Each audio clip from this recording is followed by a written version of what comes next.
आज से कोशिश करो कि थोड़ा सा अपने ऊपर काम शुरू करो, अपने ऊपर। दूसरों को मत देखो, दूसरों को देखना भी मत, दूसरों को देख के गलती हो जाएगी। दूसरों से कुछ सीखना भी मत, क्योंकि दूसरा बिल्कुल अलग है, हम यूनिक है। बाहर से एक आदमी तुम बोलो कि एक लड़का जा और एक पत्थर उठा ला, आप उठा के लाए, अब एक काम करो, तेरे को एक टास्क दे रहा हूं, इस पत्थर जैसा दूसरा पत्थर एक हफ्ते में ला के दे, एक हफ्ते का टाइम दे रहा हूं। कोई कर सकता है क्या? कोई कर सकता है क्या? जब एक एक पत्थर यूनिक है तो हम कितने यूनिक हैं? हम तो बिल्कुल सबसे अलग हैं। हम तो किसी से हमारा मेल नहीं है, किसी से हमारा जोड़ नहीं, लेकिन ये फिर हमारा कॉन्फिडेंस, हमारा कम्युनिकेशन, ये कहाँ गायब हो गया? गायब किया गया। बचपन से हमें हमारी सोसाइटी ने बोला, अरे तेरे से नहीं होगा यार, तुम चुपचाप रहे यार। बचपन से हमको बोला, जब छोटे थे, बिल्कुल छोटा बच्चा है, देखना आप उसको बोले, वो रोने लग जाता है, दूध के लिए रो रहा है, माँ तो थोड़ा अपना खाना बना रही, चुप जा, रो रहा है, बुलाओ बिल्ली को अभी, वो आ रही बिल्ली, आ रही बिल्ली, बच्चे ने आज तक बिल्ली को देखा है, लेकिन बच्चा चुप हो गया। भाई माँ ने सोची तरह बिल्ली से चुप हो जाता है। अब अगली बार जब भी रोएगा, वो बिल्ली आ जाएगी, तेरे को बोला ना बिल्ली आने दो, बोल रो रहा है, बोलू चुप हो गया, रोना हो गया। अरे भैया बोलू को लगा बिल्ली को खतरनाक चीज है जिससे मेरी मम्मी भी डरती है, वो जिससे मम्मी डरती, पापा डरते, तो मेरे को डरना ही पड़ेगा, और वो डर गया। कभी कभी लोग कुत्ते से डरा देते हैं, कुत्ता आ जाएगा, कुत्ता आ जाएगा, कुत्ता ले जाएगा तेरे को उठा के। जब वो बच्चा 3, 4, 5, 6 साल का होता है ना, देखना आप कभी 6 साल के बच्चों को, 6 साल के बच्चे पत्थर उठा के जबरन कुत्तों को मारते रहते हैं, जबरन मारते हैं। तुमने क्यों मारा? बचपन में क्या मेरे को क्या मालूम था कि यही कुत्ता खा रहा है यार, उठा के जाए होगा तो मेरे को उठा के ले जाए, एक पत्थर तुमने सारा मरेगा भी यार। कुत्ता भी सोच रहा हूँ मेरे को क्यों मार रहा है यार, मेरे ऐसा क्या बिगाड़ दिया जो मुझे मार रहा है? तो ऐसे बउआ का डर बता दिया, कुत्ते का डर बता दिया, भूत का डर बता दिया, प्रिंसिपल का डर बता दिया, एजुकेशन का डर बता दिया, नौकरी का डर बता दिया, करियर का डर बता दिया, ढेर सारे डर के इंजेक्शन का सोसाइटी लगा रही है। कर क्या रही? अभी आप घर चले जाओ, अपने एक दो इंजेक्शन लिया खड़े होंगे 2-4, किसी शादी में चले जाओ तो लोग मुझे घर भाई कैसे चल रहा है, होने वाला तुम्हारा कोर्स खत्म, तो क्या प्लान है इसके बाद करने का? हेलो, उसका बैटरी चली गई, हम लोगों की बैटरी नहीं जाती, इनकी बैटरी चली जाती है।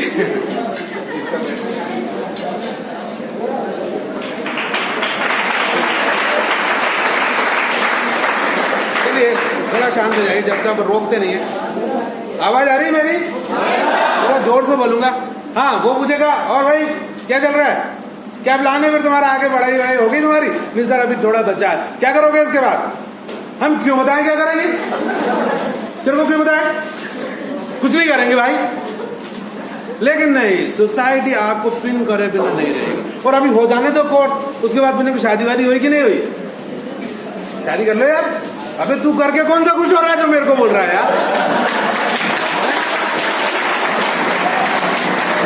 अक्सर अपनी कार में बाहर हो जाता है, बीवी से इतनी लड़ाई होती है, और तू मेरे को बोल रहा है शादी करने। तुमको क्या करना, शादी हो जानी हो मेरी?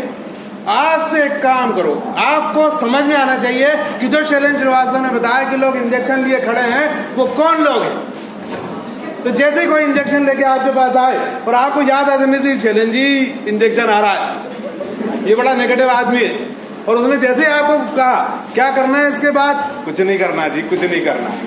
फिर क्यों? अरे कुछ नहीं करना, तुम्हारे पापा ने तुम्हारे इतना पैसा लगाया, तुम्हें कोई घोड़ा हूं जो मेरे में इन्वेस्ट किया? पापा को नहीं करना चाहिए था। हाँ ताली बजने दीजिए एक बार, ताली। आप कोई घोड़े नहीं है, आप कोई इन्वेस्टमेंट की चीज नहीं है। और यदि आपके फादर भी बोलते हैं कि डैडी मुझसे बोला तू गलती है मेरी, तुझ पे जिंदगानी क्यों गिल्टी है मेरी, साबुन की शक्ल में बेटा तू तो निकला केवल झाग झाग झाग।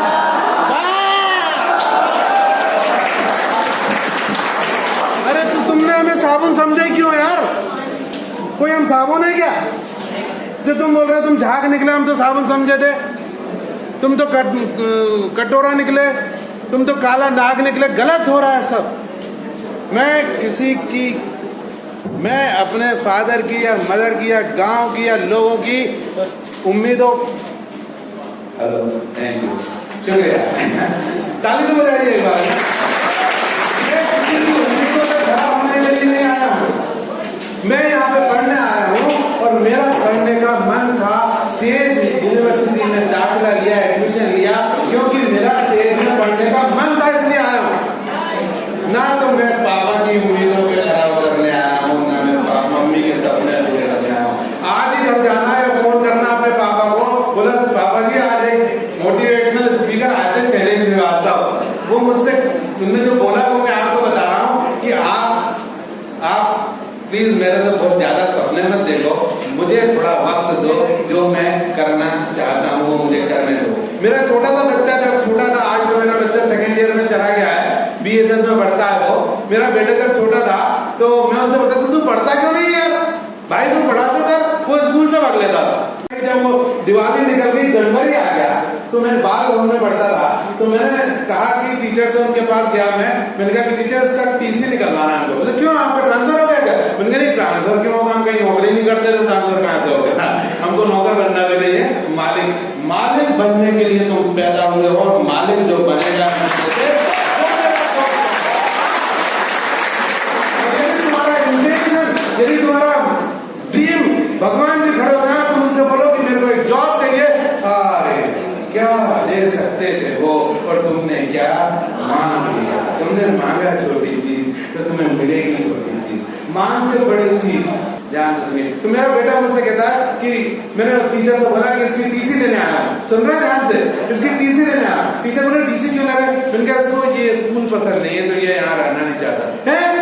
हमारा स्कूल पसंद नहीं है, हमारे स्कूल में ये है वो है वो है। आप एक काम करिए, हम TC दे देंगे, कोई बात नहीं, अपने बेटे को लेके आइएगा कल। मैंने कहा ठीक है। मैं घर पहुंचा, मैंने अपने बेटे से कहा, बेटे का नाम शालीन, मैंने बेटे से कहा बेटा वो TC ले रहा है अपने स्कूल, हाँ ले लो। अच्छा मेरे को स्कूल बिल्कुल पसंद नहीं पापा। मैंने कहा तू क्या क्यों रहा? मोरे हाथ जोड़ कर पापा सुनो, मुझे माफ करो, यदि आपको अपने बच्चे को अच्छा पढ़ा लिखा बच्चा चाहिए तो आप एक काम करो, एक बेटा और पैदा कर दो।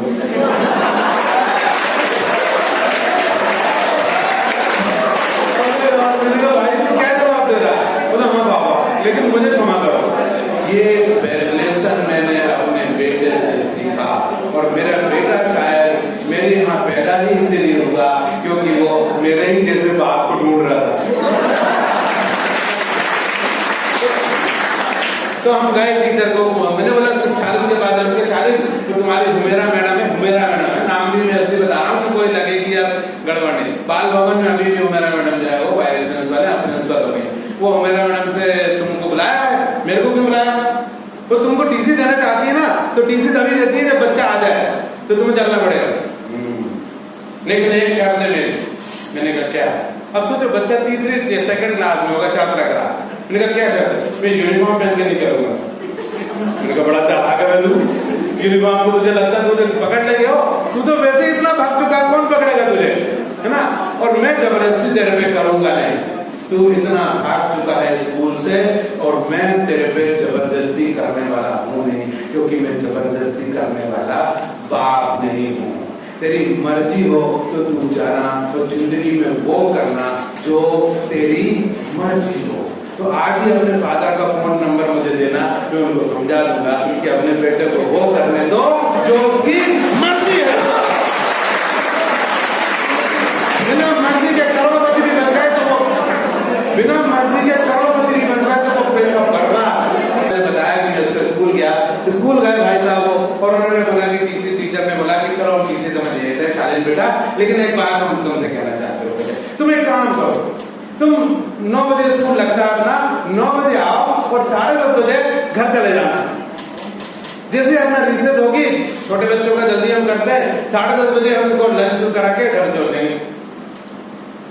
सोच रहे पक्का चले जाऊंगा मैं 10:30 बजे। कहा तो बाबा आप 10:30 बजे लेने आओगे? अरे मैं कहा लेने क्या आऊंगा, अब जब 9 बजे आ रहा है 10:30 बजे मैं यहीं बैठूंगा बाहर, तो यहीं बैठना।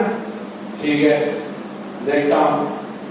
तैयार होकर शालिन भाई बात, और उसके बाद वो पूरे साल मतलब जनवरी फरवरी मार्च पूरे साल वो 9 बजे जाता था, मैं बाहर बैठा रहता था और 10:30 बजे वो खाना खाता था मेरे साथ और बाकी दोस्तों के साथ, और हम दोनों बाप बेटा घर चले आते थे। कई टीचर मेरे को देखने आई, वो बाप कौन सा भाई को 10:30 बजे तक बैठा हुआ है, इस आदमी को कोई दूसरा काम नहीं करने में बैठा हुआ है। बड़ी बात ये नहीं है कि हम क्या करते हैं, बड़ी बात तो ये है कि हमारे अपने लोगों से रिलेशन कैसे हैं। जिंदगी भी न्यौछावर कर दी जाए ना किसी के ऊपर तो वो बहुत कम है। मैं वहां बैठा रहा, उसके बाद जाता रहा, आता रहा, लेकिन इस 3 महीने में उसके कई दोस्त बन गए और वो दोस्तों की वजह से उसने 4th क्लास में भी एडमिशन ले लिया, 5th में ले लिया, 6th में, 7th, 8th, 9th, 10th, 11th, 12th। आज वो 2nd ईयर में BSS में पढ़ता है, MBA करना उसका ड्रीम है, तो आज वो अच्छा कर रहा है, पढ़ रहा है। लेकिन आज भी मेरा उससे एक ही कहना है, वो ये कि तू वो करना जो तुझे पसंद हो, क्योंकि मैं वो कर रहा हूँ जो मुझे पसंद है। जो तुमको हो पसंद वही बात कहेंगे, तुम दिन को कहो रात तो रात कहेंगे। दूसरे की पसंद से नहीं बैठे हैं, तो सबसे मैं कहना चाहता हूँ कि खूब मेहनत करो जम के, लेकिन वो मेहनत किसी पड़ोसी के लिए नहीं करो, फादर के लिए नहीं करो, मदर के लिए नहीं करो। एक तोता पिंजरे के अंदर बंद होके कितना भी ऐश कर ले, लेकिन वो पिंजरे के अंदर ही बंद होता है। वो दूसरे तोतों से कहता है कि ये देख 9 बजे दाल रखा जाती है यहाँ पे, भीगी हुई दाल, 11 बजे सेब रखा था, आधा सेब, 2 बजे ये होता है, 4 बजे वो होता है। तोते ऊपर से जो देखेंगे ना, वो बोलेंगे भाई तेरा सोने का गुजरा है, टाइम टाइम पे खाना आता है। लेकिन फिर कहेंगे ओए हम लोग जा रहे घूमने, चल रहा क्या? तेरे पास एक चीज नहीं है, वो है स्वतंत्रता, आजादी। आजादी का मतलब तो महोत्सव मना रहे हैं हम लोग। आजादी होनी चाहिए, ताली बजाइए एक बार आपके पास। अभी मुझसे आप बोले, एक ट्रक था जो गांव जाता था और गांव में दूध का कलेक्शन करता था अपने केन में, और कलेक्शन करके वापस डेयरी में आता था, और उस डेयरी में आने के बाद वो दूध को पाश्चरीकृत कहना करते हैं, उसको निश्चित मात्रा में ठंडा किया जाता है, फिर गर्म किया जाता है, फिर ठंडा किया जाता है, जिससे उसकी लाइफ बढ़ जाती है, उसको पैकेट बंद करके सर्व किया जाता है। बोले ठीक है।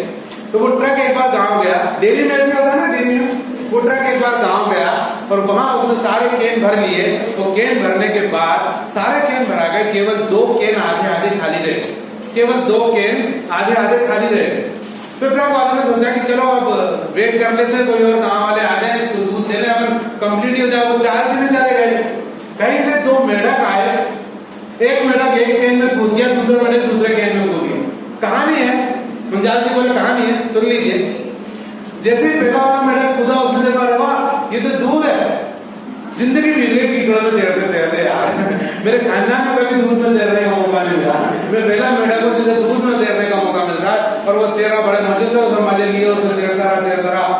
और थोड़ी देर में वो ट्रक वाले वापस आए, उन्हें कहा टाइम हो गया है, दूध का टाइम थोड़ा रिलेशन है, 4 बज गया, चलो अपने सरलते रहने देते, जिसका भरा उतने भरा रहने देते हैं। उन्होंने देखी नहीं कि उसके अंदर 2 मेढक तैर पड़े हुए हैं। उन्होंने वो केन का ढक्कन लगाया, दूध के टैंकर को लोड करा, और ट्रक चल दिया।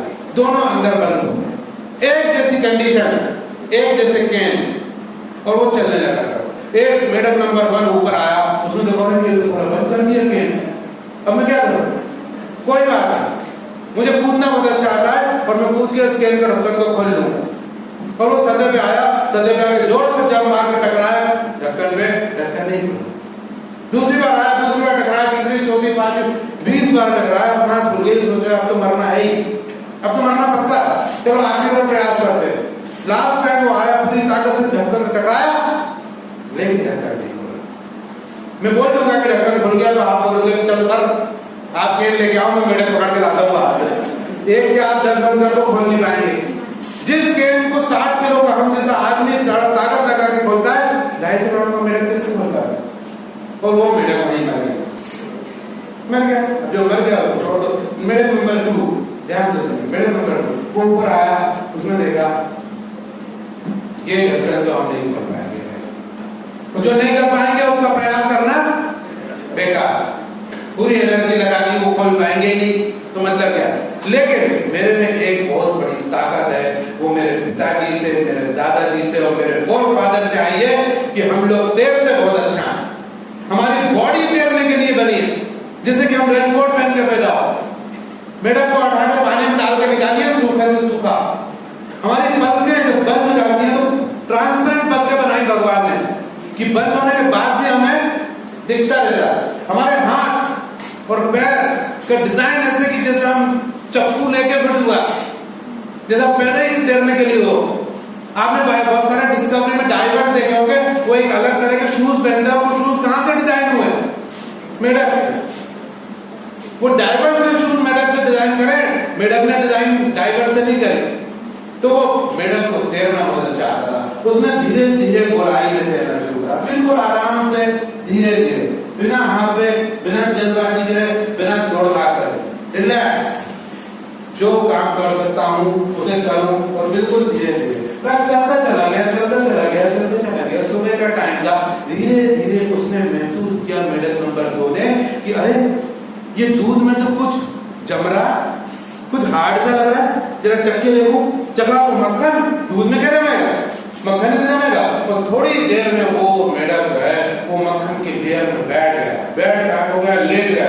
वो गाड़ी चल रही, उसका ऊबड़ खाबड़ रोड और उसकी वजह से ट्रक हिल रहा, लेकिन वो लेयर धीरे धीरे ऐसी झूले जैसा झूल रहा और उसमें खूब सारा मक्खन खाया और डका के बोलता ओम भैया हो जाए तो बता देना।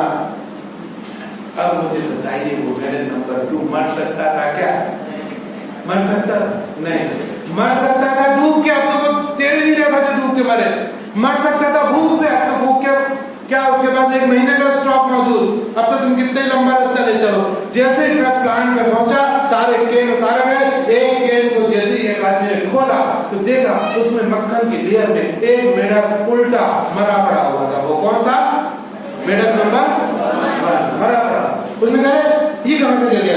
एक पन्नी उठाई, उसमें मेढक डाला, उस केन को रिजेक्ट करा। रिजेक्ट होने का कारण लिखना पड़ता है, एम्प्लॉय को गारंटी देना पड़ेगा, हर कोई मालिक थोड़ी होता है। कारण लिखा, इसमें मरा हुआ मेढक पाया गया, हटा दिया।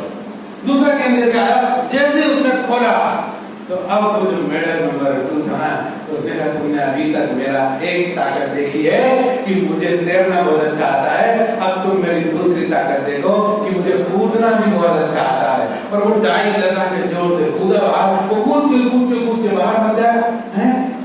उसने ये क्या हुआ? एक गेंद मेरी लगा उतने